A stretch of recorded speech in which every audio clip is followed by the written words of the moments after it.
konsiderueshme për me mujt me pas një përvojë të veçantë.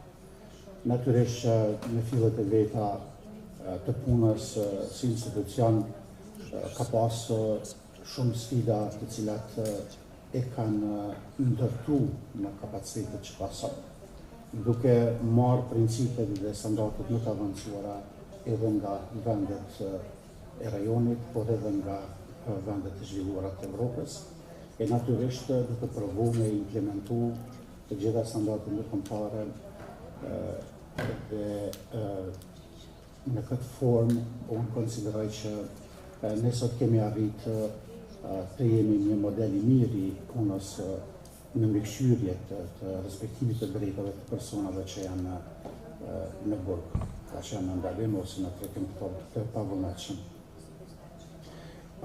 Natyrisht unë pres që ju t'jeni shumë aktiv sot, me shumë kënaqësi do të dëgjoj përvojat e juaja edhe nga institucionet e Republikës së Kosovës, por edhe nga partnerët e shteteve të rajonit.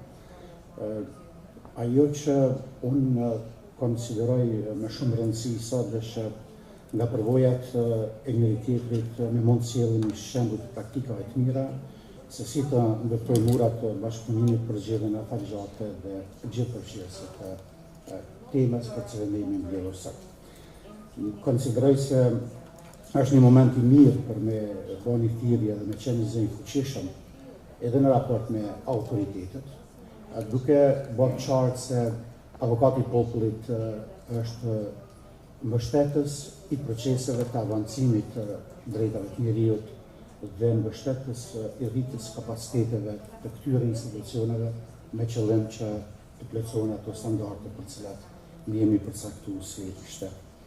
Natyrisht, thirrja tjetër duhet të jetë që për me pas sukses në punën tonë duhet të kemi një qasje të koordinuar ndërinstitucionale dhe nëse kjo ndodh atëherë është i pashmangshëm edhe suksesi në punën tonë.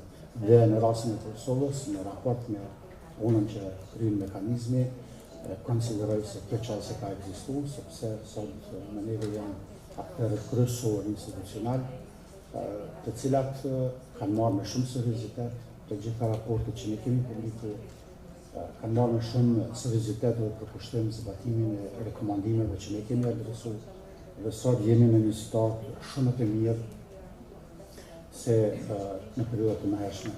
Por që natyrisht, kjo situatë e mirë, më e mirë se në të kaluarën, nuk është e tillë që ne të kënaqemi dhe të konsiderojmë se kemi kryer punën tonë.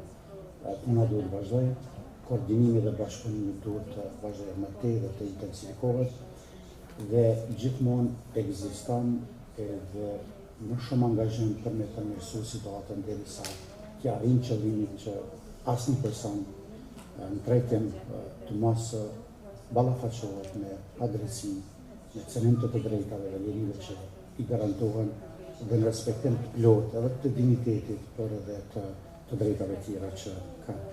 Dhe e fundit, si thirrje e ime konsideroj që duhet të ekzistojë një gatishmëri institucionale edhe e Avokatit Popullit, por edhe institucioneve tjera me fuqizu mekanizmin për parandalimin e torturës, duke bërë një të mekanizmave kryesor, cili duhet të jetë zëj pavarur në mbrojtje të drejtave të personave që janë në një pozitë ndoshta më të ndjeshëm në raport me gjithë persona tjerë që jetojnë në një vend.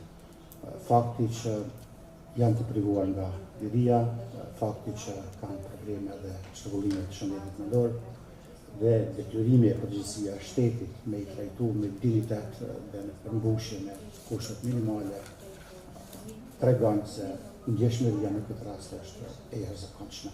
Prandaj edhe puna e mekanizmit dhe puna e gjithë institucioneve që trajtojnë këta persona është e jashtëzakonshme dhe unë këtë rast gjej rastin me falëndëru mekanizmin për parandalimin e torturës në Republikën e Kosovës, në Basriu, zëvendës Avokatin e Popullit që mbikëqyr këtë sektor, Shqipëmala, drejtoreshë e mekanizmit në Kosovë, të gjithë stafin që punon në këtë mekanizëm sepse bëjmë një punë me agent përditshme në rrethana jo të zakonta, me urgjencat vazhdueshme dhe të një rëndësie jetike edhe për vetë rolin dhe funksionin që ka avokati.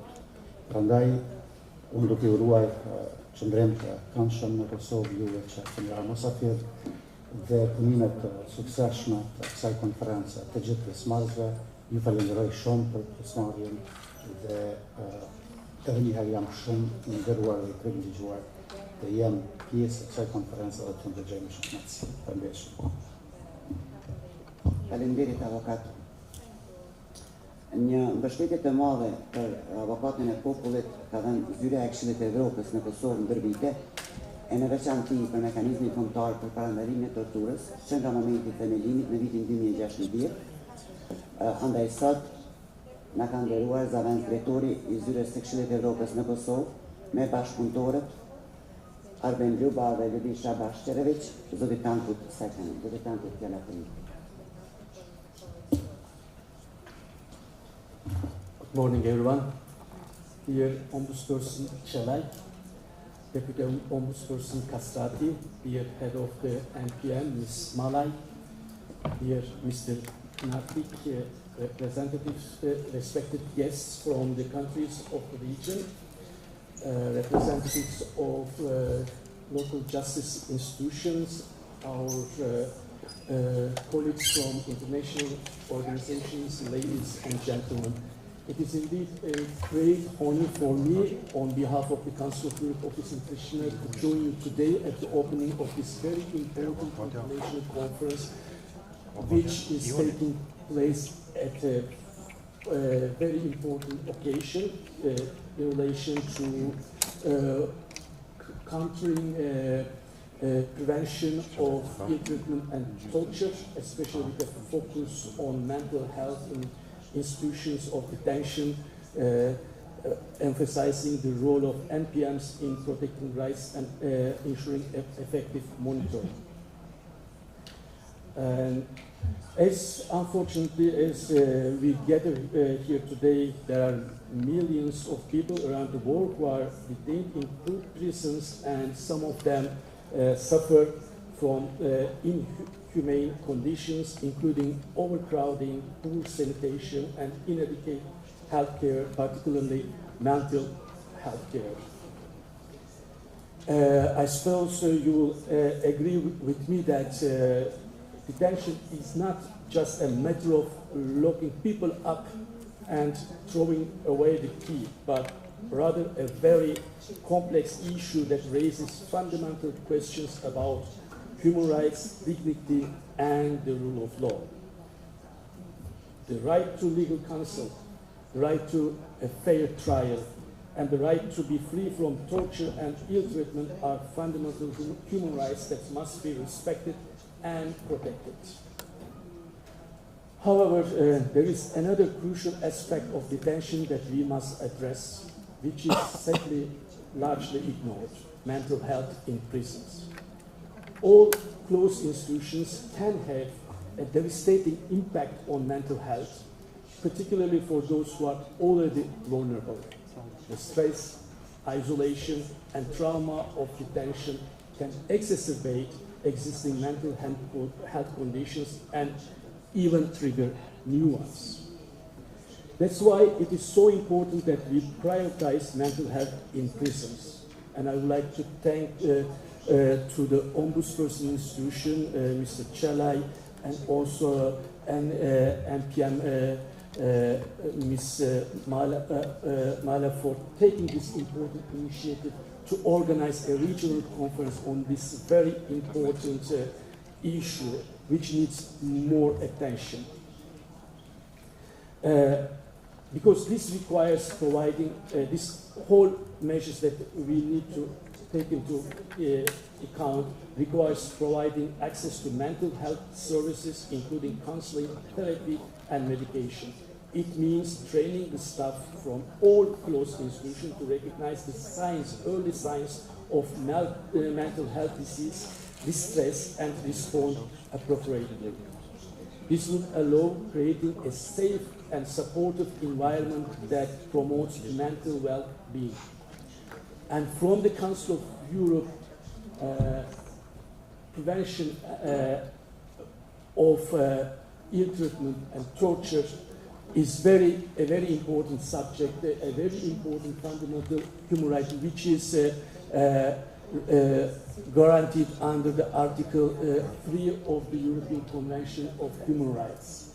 This also requires creating the conditions to addressing the problems concerning mental health in prisons. So any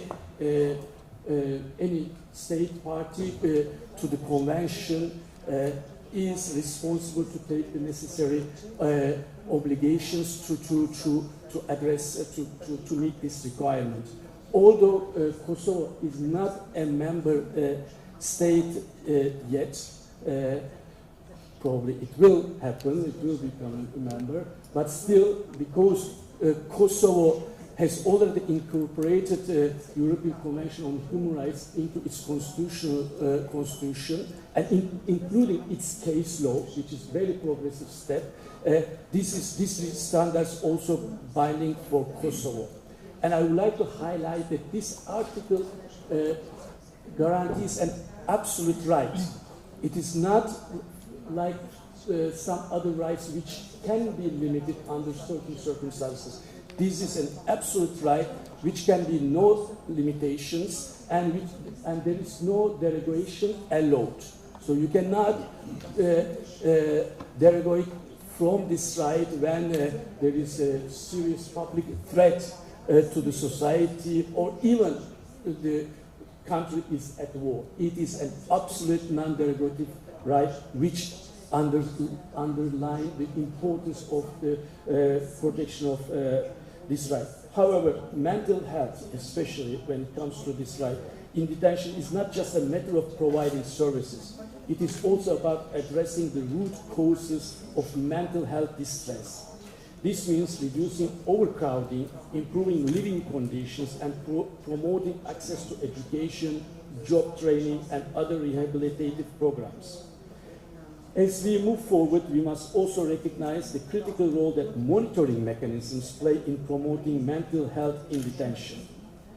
National preventive mechanisms, independent monitoring bodies, and international cooperation are all essential components of a robust monitoring system. These mechanisms can help identify areas where mental health services are inadequate and provide recommendations for improvement. They can also help promote best practices in mental health care and support the development of policies and procedures that prioritize mental health. When it comes to what we do as the Council of Europe's office in Pristina, I'm really pleased that we have been benefiting from a long-standing excellent cooperation with the NPM in Kosovo, where we have implemented several projects in the past, but we have also an ongoing project dealing with this issue. And I would like to thank also Ljubisha in the past so successfully collaborating with the Ombudsman to increase its capacities in this regard. Currently, we have also an ongoing project, which is improvement of the treatment of persons deprived of liberty, is now in the final year of implementation, and it has already achieved a number of notable attainments directly related to the topic of this conference. So I would like to take this opportunity to highlight some of these achievements that we are proud of, and I would like to, in this regard, thank to our key partners which collaborated with us, which work with us with very, very strong commitment. Dr. Tosay, of course, from the prison of Health Department, Director General Ibrani, Director of Special Institute in Pristina, Mr. Drogoli, and Director of the Institute of Foreign Psychiatry, Dr. Haji Bechiri. So, what are those some of the achievements that we would like to highlight.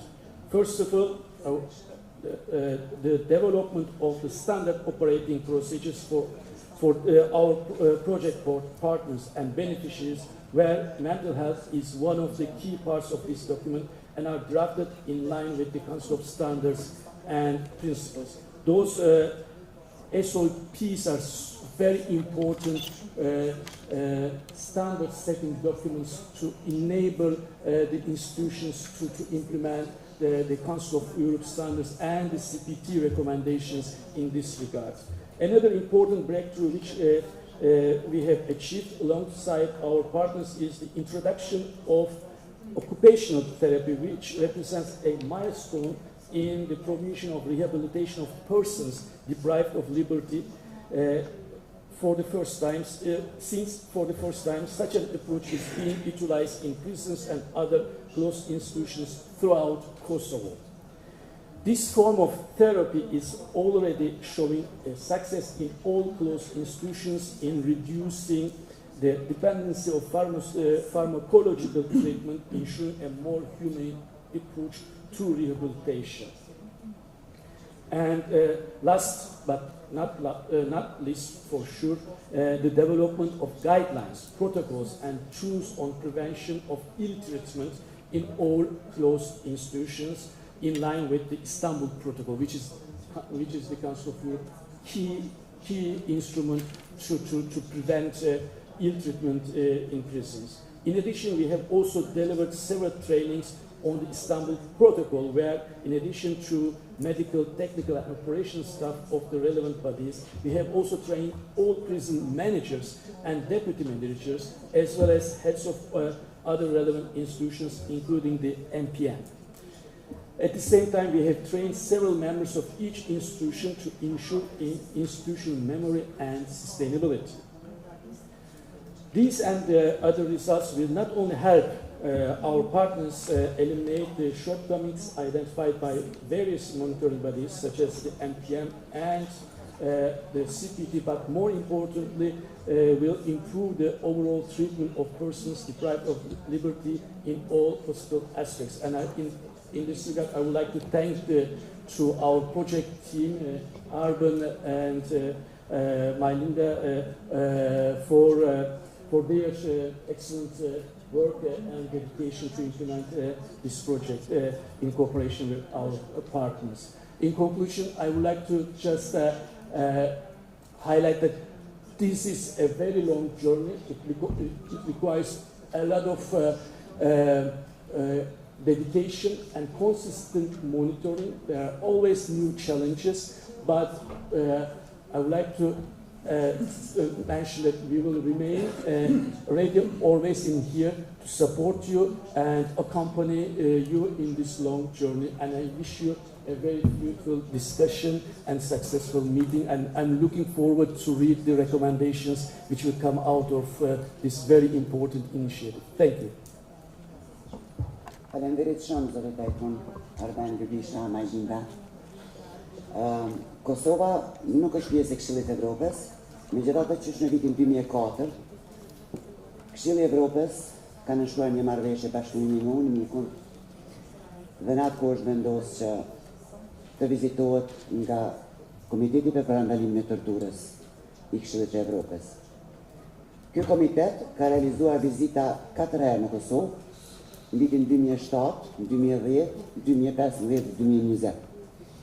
Një ndër ekspertët e këtij komiteti, i cili edhe ka vizitu Kosovën në vitin 2020, sot na ka nderuar me ardhin e tij në Kosovë dhe shpresojmë që ka shumë zhvillime për vitin 2020 zoti Petër. Fjala për ju.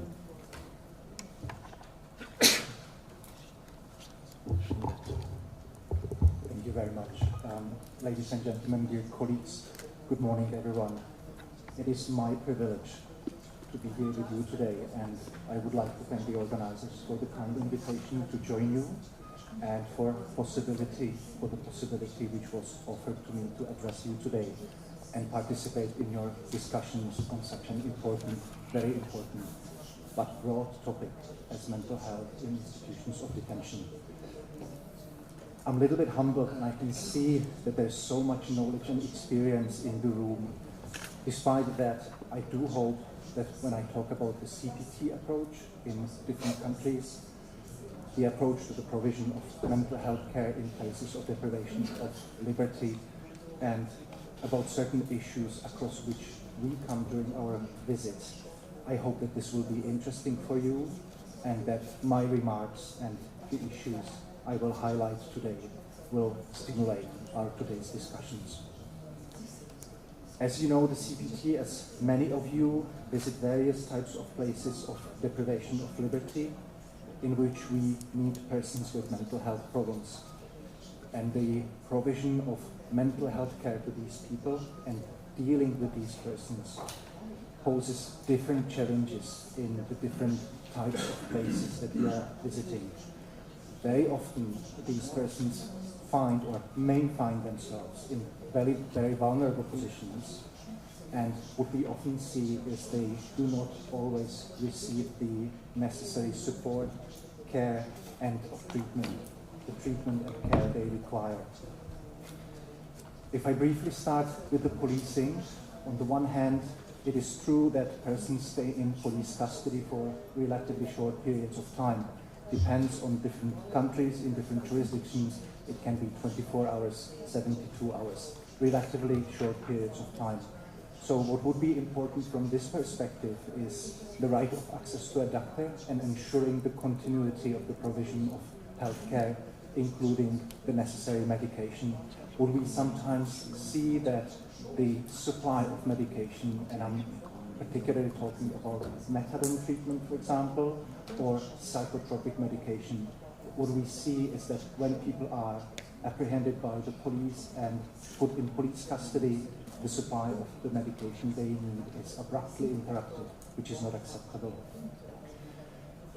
If persons in police custody show signs of mental health problems, police officers should be appropriately trained how to react and should be instructed to seek medical assistance for detained persons. This is often missing from our experience. What we see instead is that when people become violent or agitated, and this can very often be linked with their mental health problem, they are handcuffed with metal cuffs to fixed objects, different fixed objects such as bed frames, metal bars, loops in the wall, various handles in police custody cells. This happens instead for these people to receive the appropriate care. Of course, such measures are completely inappropriate. And the CPT said many times that in these situations, police officers should request medical assistance and follow the instructions of the healthcare professional, including, where necessary, the transfer to an appropriate healthcare setting of the person concerned. There's another aspect related to policing. Police officers are sometimes called to intervene in violent incidents, which may involve persons with mental health problems.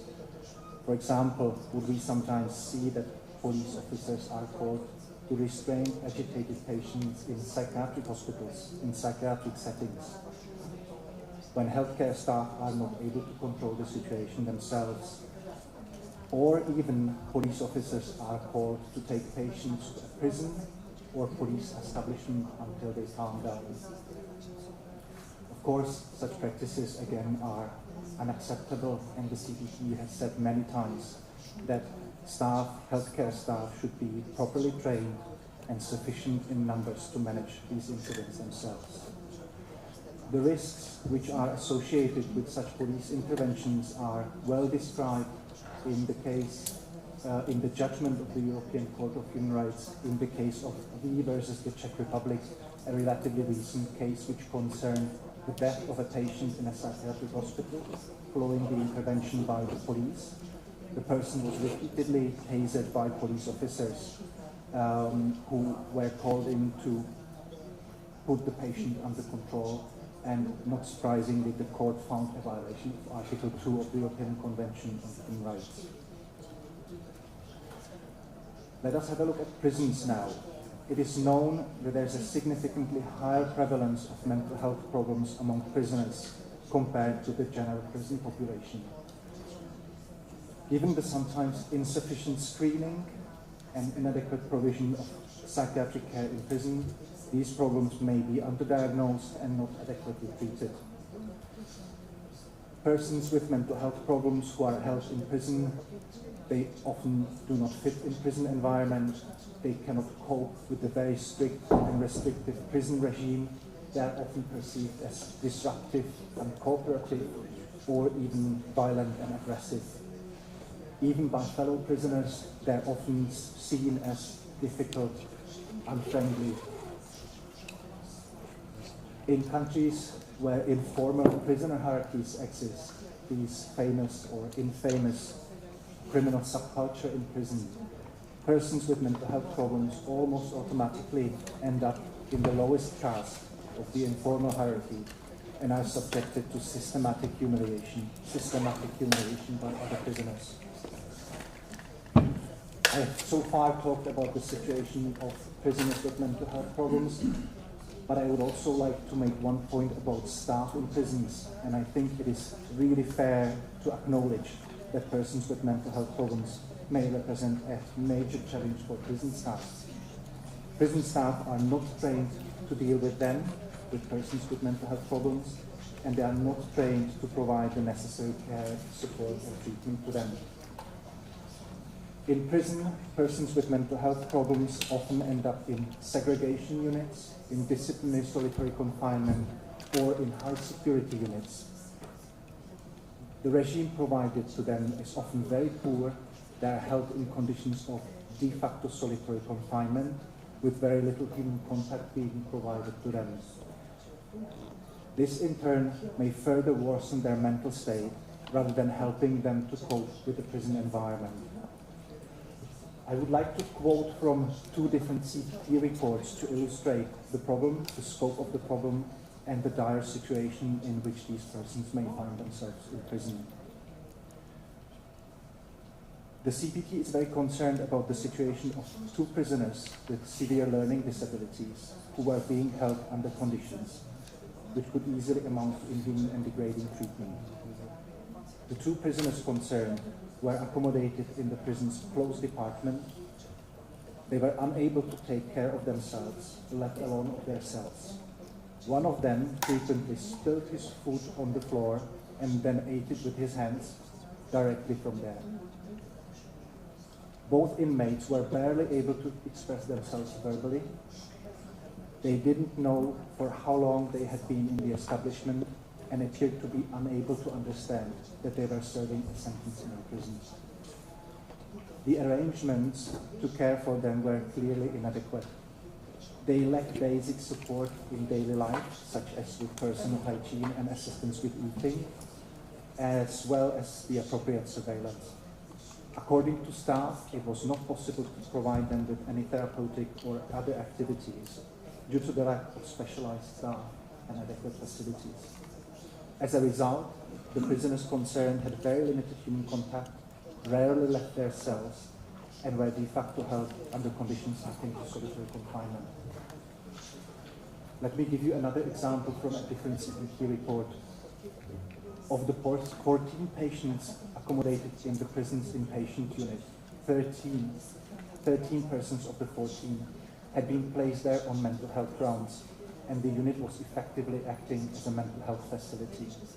However, no structured therapeutic activities were offered to the patients. On reception to the prison, one of the persons was found to be naked in the prison van. According to the medical records, the person has been diagnosed with a learning disability, bipolar disorder, borderline personality disorder, and alcohol dependency. It is obvious that the treatment of patients with severe mental disorders is not compatible with detention in prison. These patients require immediate referral to receive care, treatment, and support in a civil psychiatric hospital or a dedicated psychiatric facility within the prison system, which can offer the necessary therapeutic environment, programs, and staff which is appropriately trained. There are many other issues which are linked with mental health problems in prisons and which may be addressed today. for example, self-harm and suicides, which should be approached from a therapeutic rather than punitive standpoint, or drug use in prisons and challenges linked with the influx of new synthetic drugs, the so-called spice, into prison environment. I would like to mention that the CPT is working on an updated standard on the provision of healthcare in prison. There will be a chapter on the provision of mental health care. We hope that the document will be adopted later this year and will then be available on our website. I would also make reference to another Council of Europe document, and it's a newly adopted recommendation of the Committee of Ministers. The number is 2025/2 on the promotion of the mental health of prisoners and probationers. This recommendation contains a number of important principles and rules, most notably the principle of equivalence of care and the need for appropriate screening by qualified staff upon admission to prison. Persons with mental health problems, of course, may be held in other types of establishments, such as psychiatric and social welfare establishments, and also in these places there are several areas where there is a risk of ill treatment. In particular, I'm thinking here about the use, sometimes inappropriate use of means of restraint, some of which will be totally inadequate, such as net beds, or would we sometimes still find metal chains and padlocks to restrain persons placed in these establishments. Also, the lack of provision of the necessary health care and poor material conditions, which we sometimes find, may in themselves amount to inhuman and degrading treatment.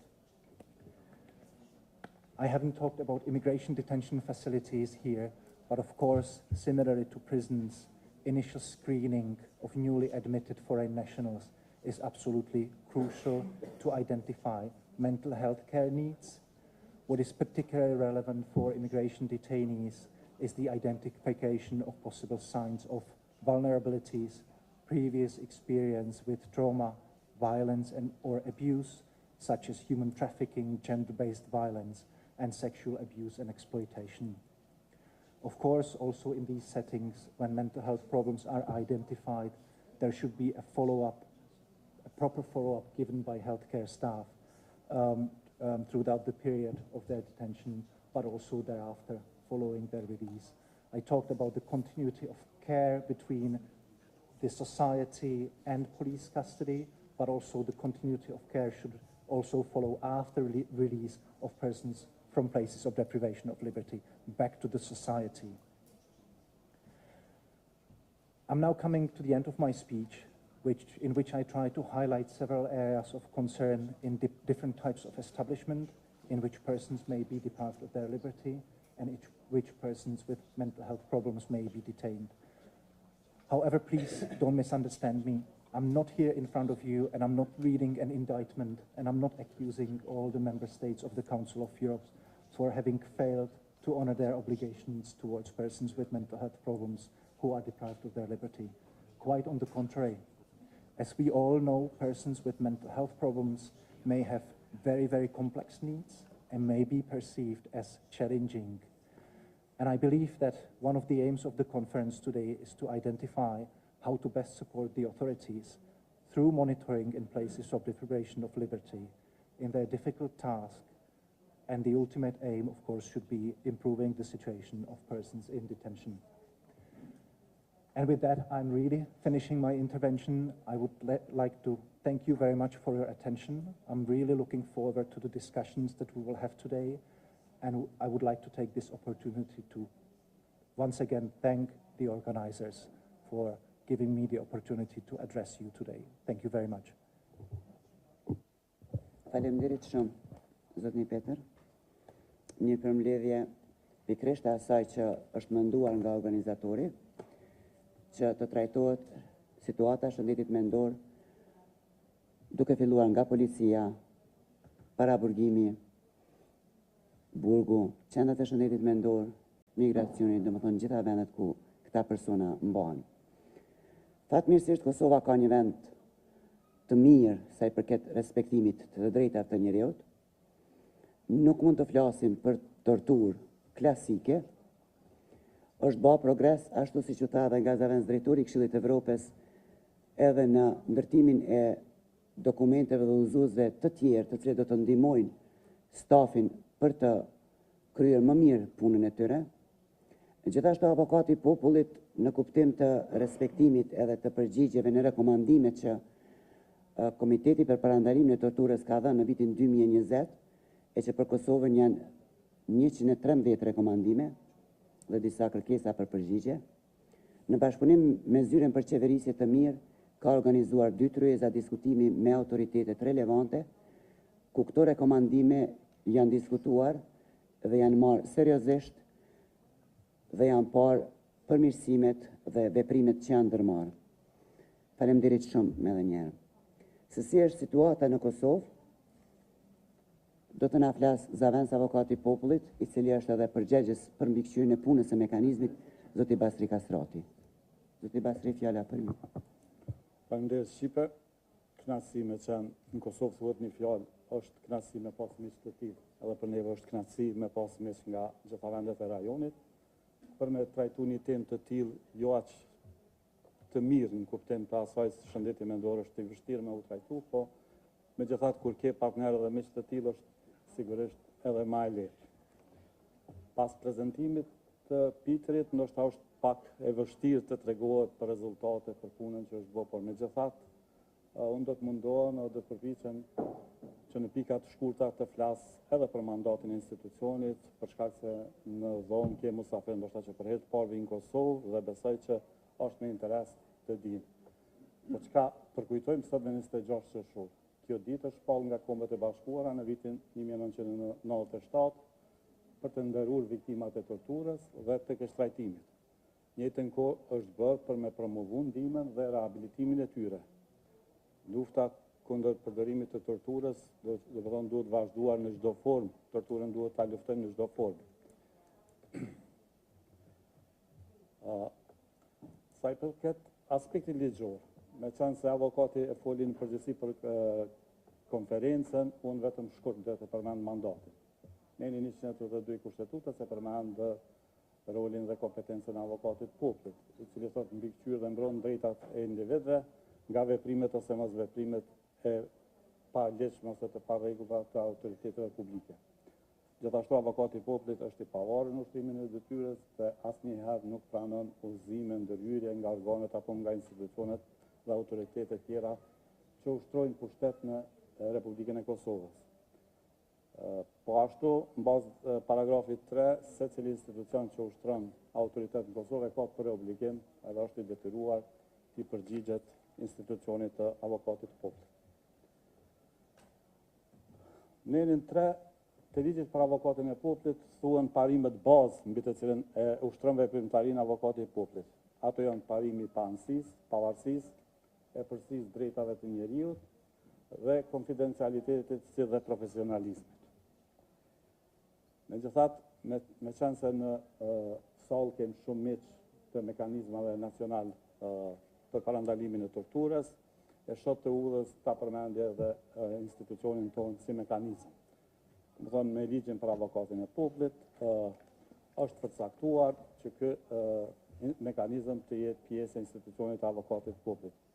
Gjithashtu, legjislacioni i Kosovës e përmend në kushtetutën e saj në nenin 27, që edhe për kolegëve të Këshillit të Evropës u përmend që është neni 3 i Këshillit Konventës Evropiane për drejtat e njerëzit, që thot ndalimi i torturës, askush nuk mund të nënshtrohet torturës ose dënimeve dhe trajnimeve njerëzore apo poshtruese. Thonë të gjitha këto të inkorporuara edhe në kushtetutën e Kosovës. Mekanizmi në fakt u formua në vitin 2016 me vendim të avokatit të popullit, mekanizmi kombëtar për parandalimin e torturës. Dhe në kuadër përgjithësive si mekanizëm është i obliguar që të vizitojë të gjitha vendet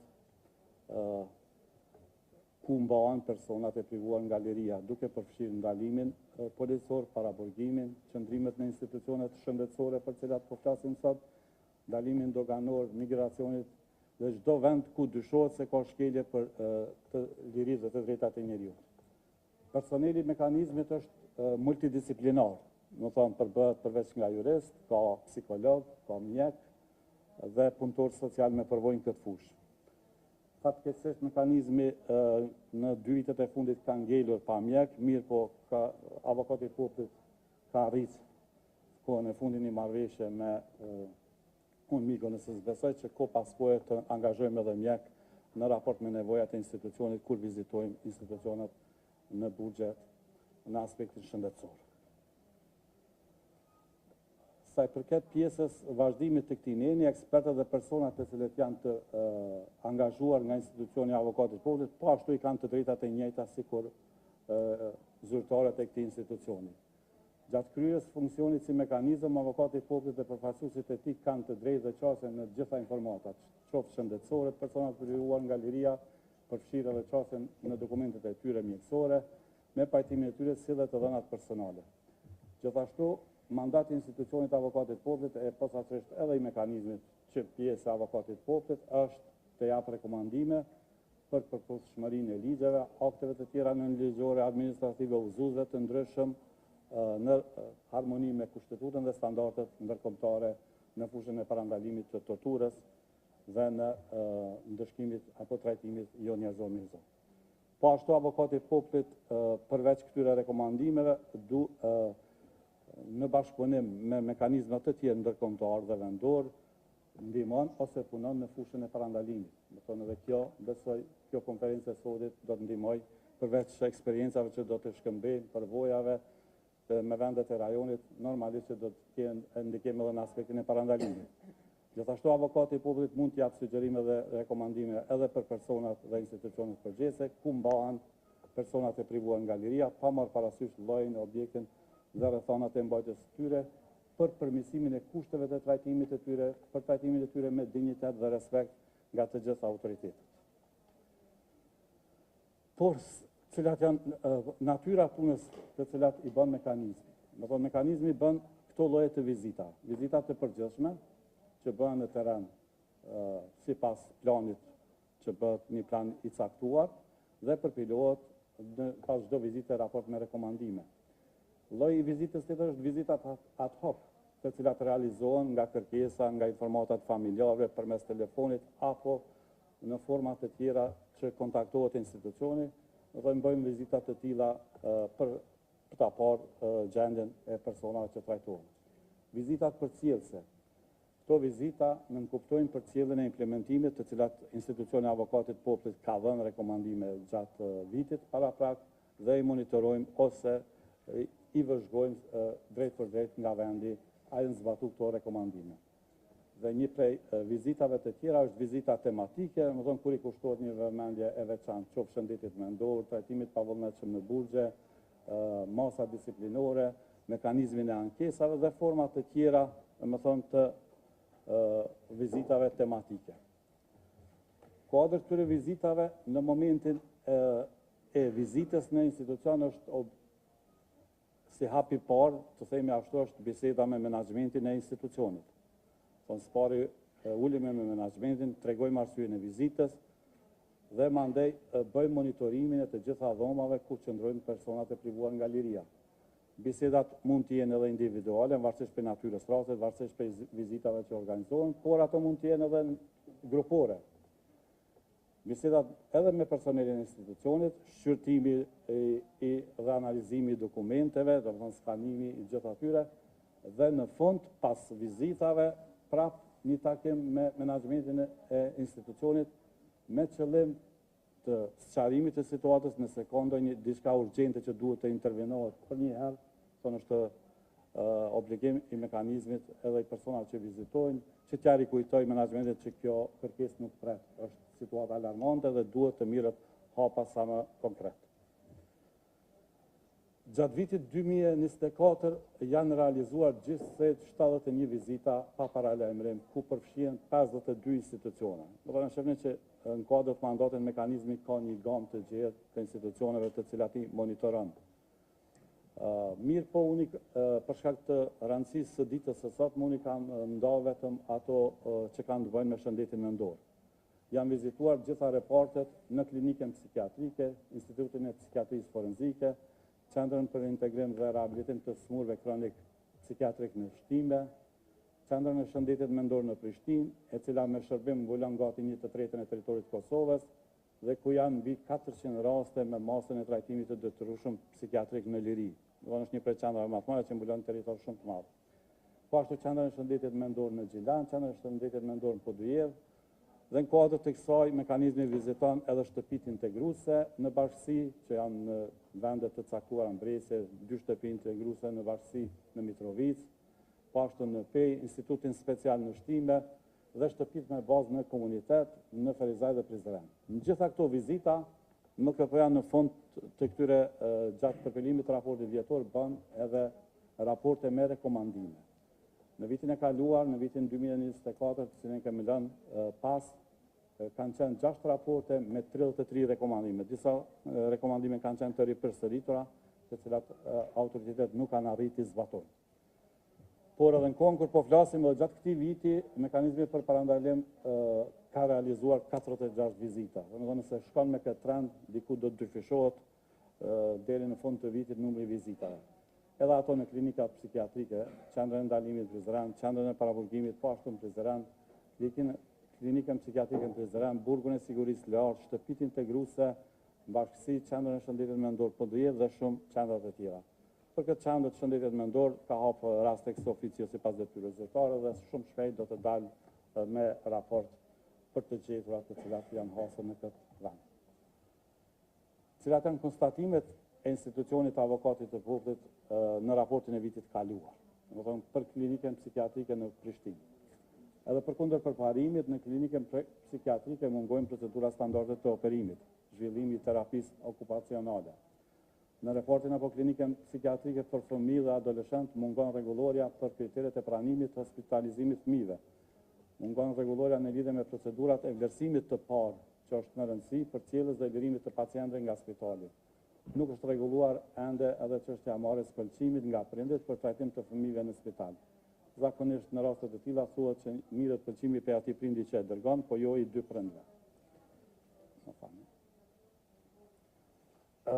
Numri i vogël i personelit shëndetësor në psikiatrinë e fëmijëve në raport me kërkesat, mbi ngarkesa e stafit, mungesa e mbështetjes për mjetet